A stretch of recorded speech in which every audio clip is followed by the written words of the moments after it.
Yeah, and that's a hard thing to deal with anyway. I mean, like I'd said in that podcast, that was a no-win situation for him. Yeah. So, all right, that's cool. So, what other heroes do we want to talk about today? I mean, what's coming up? Wonder Woman is still on the horizon. Spider-Man is on the horizon. I cannot wait for that. That's going to be awesome. Which one's Spider-Man or Wonder Woman? Wonder Woman. Wonder Woman, yeah. That looks really, really good. I really hope it. I hope it doesn't disappoint. You know, the trailer. DC hasn't made a good movie yet. I'm going to hold trailers. judgment. I don't want to. I don't want to overhype myself for a DC movie at this point, unless it's an animated movie. Those are always. Yeah, the animated movie's always been pretty good. Judas Contract is coming out pretty soon. I'm excited for that. Is that Teen Titans? Yes.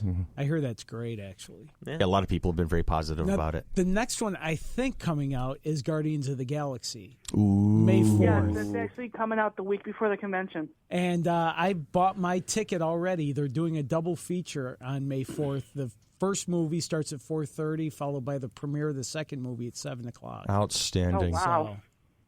That is going to be cool. I've already got my seats. And that, to me, is one of the big surprises because I don't know anybody that read Guardians of the Galaxy comics. No, but I want a baby Groot. My dad actually has the original set from when they did their first little miniseries release. Good. Oh, yeah? Yeah. That movie was just so much fun and charming and Absolutely. funny and exciting. It hit all the right marks. It was good. Yeah, so May is Guardians of the Galaxy. June is Wonder Woman. And Transformers. Why do we think that Guardians won? Why do we think that was so successful? My theory is that because it wasn't fully tied into anything else. It surprised people because it wasn't fully tied. They had a little more freedom. They could do a little bit more. There was definitely comic relief in there. There was too. a lot of comic relief. I feel like the soundtrack helped to make the movie. Oh my god! Absolutely. I cannot wait for the soundtrack for this one. I think are they keeping the soundtrack as secret for the new one? Oh yeah, they're doing it intentionally. Yeah, absolutely. I think that was such a surprise because sorry, where was it? Like I said, people in general, I don't think read Guardians of the Galaxy, and as a nerd, I get so wrapped up in the minutia of Superman and Batman and Spider-Man that I went into Guardians of the Galaxy with no expectations, right? Other than there's a talking raccoon and a tree. Ian, have you heard? Did you hear of Guardians of the Galaxy before the movie came out? No, and that's what I was going to say. I think maybe because Ian, your voice changed. Go ahead, Dee. Go ahead, Dee. Take it away. That's okay. I think because people didn't know about it, there was no expectation. Yeah, which is what Billy was touching on. Absolutely. I mean, that's just a great thing. When your expectations are not ramped up, like people right now, a lot of folks didn't know about Iron Man all that much other than he existed, and then here comes Robert Downey Jr. as Iron Man, and boom, now he's the biggest character ever. If you do an Iron Man 4, people are going to have a certain expectation level. Mm-hmm. See, in the first Guardians, you've got the first scene, the heartwarm or the sort of touching, sad where Peter's mom dies, and then next thing you know, Chris Pratt's dancing to "Come and Get Your Love." There it is. Yeah, as he's walking through the ruins. April 28th, the Awesome Mix Volume 2 will be revealed. Released. Yes. So by the time you hear this podcast, a week before the movie comes out, the music soundtrack will be out. So when I go into these movies, I think I have an advantage because I haven't been big into the comics, so that I don't have a preconceived notion. But even when I am familiar with the background in the comics, I try to go in with a clean slate because they have to try to tell a new story. Exactly. I think if they're just going to rehash what's in there, why bother making the movie? I mean, even when you take a book and make a movie out there, you're always changing something because to put your own spin on it. You're trying to put your own spin and keep it fresh and give people a reason to go see, okay, what did they do differently? But I find it interesting, going back to kind of one of our original topics, the female superheroes, that I think in many ways DC and with the CW in particular, and with Wonder Woman coming out, has done a much better job of promoting those female superheroes.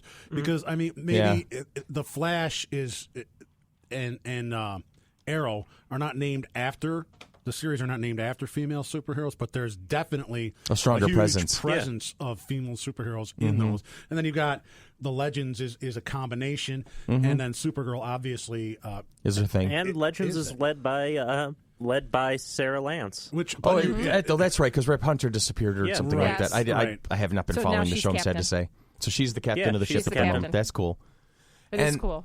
Yeah, and I think that's probably one of the things that Marvel's kind of skipped or maybe dropped the ball on. I mean, they've had this great character with Scarlett Johansson's Black Widow, but they've kind of pigeonholed her into being the ultimate support character. Like, she glues a lot of movies together with her presence, and that's great, but it doesn't really give her a chance to tell her story in a really, truly effective way. In the Marvel universe, cinematic universe, I can only really think, from the movies, I can only really think of three female characters. Scarlett Johansson's Black Widow, the person who plays Scarlet Witch. Elizabeth Olsen. Yeah, and Gamora. Okay, and Zoe that's Zoe Saldana. Saldana, yeah. Yeah.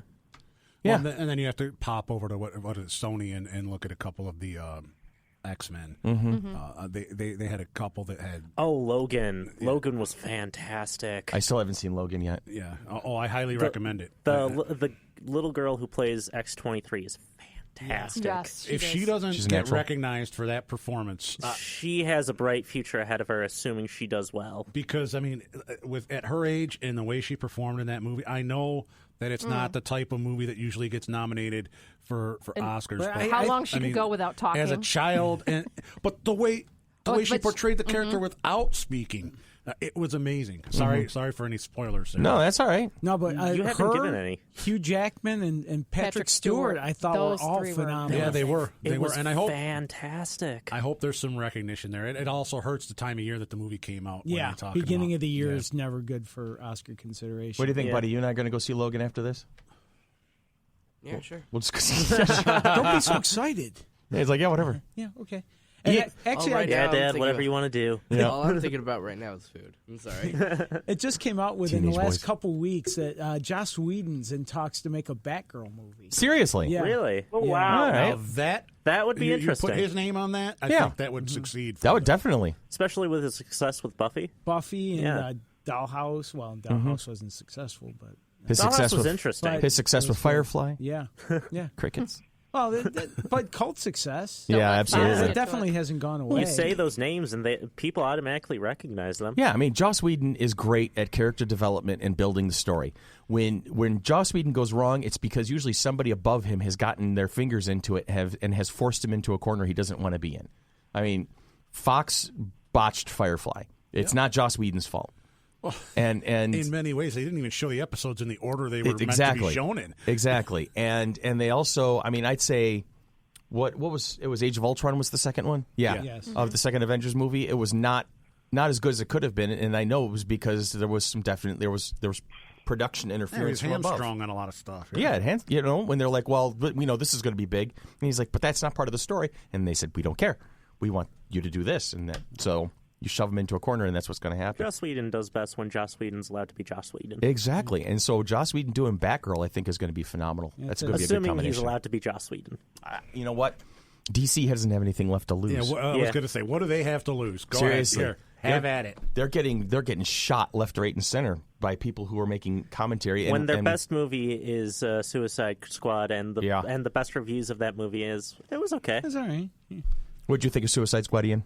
I haven't watched it. I thought you did. No. You didn't see that one? Ian, I would tell you, it's a very entertaining movie. Yeah. Yeah, But- just turn off your brain when you walk in the door. Yeah, but the problem is they just tried to pack so much into the one movie, and that's DC's problem Again, all the time rushed. in their movies. But that wasn't even as good Yeah. a turn off your brain movie as the recent King Kong movie.